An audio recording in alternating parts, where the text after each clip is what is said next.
AP శాసన మండలిలో కాసేపు గందరగోళం నెలకొంది. మహిళలకు 1500 రూపాయలు ఇచ్చే పథకం ఎప్పుడు అమలు చేస్తారో వైసీపీ సభ్యులు చెప్పాలి అంటూ ప్రశ్నించారు.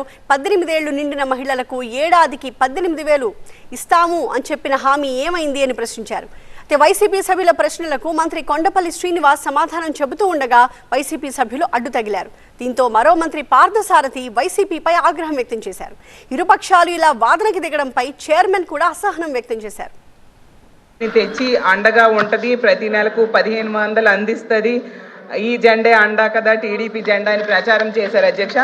బాండ్స్ ఇచ్చారు అధ్యక్ష. చూడండి, ఇందులో స్పష్టంగా రాశారు జూన్ 24 నుంచి కూడా ఈ పథకాలు ఇస్తామనేసి స్పష్టంగా రాయడం ఈ బాండ్స్ లో మనం చూస్తాం అధ్యక్ష. అలాగే వీళ్ళు ఎక్కడికి వెళ్ళినా కూడా నీకు 18,000 నీకు 18,000 నీకు 18,000 అని కూడా ప్రచారం చేశారు అధ్యక్ష. ఈరోజు ప్రధానంగా సూపర్ సిక్స్ పథకాల్లో ప్రతి పథకాన్ని కూడా అమలు చేసే దశగా ఈ ప్రభుత్వం పనిచేస్తుంది. మొదటగా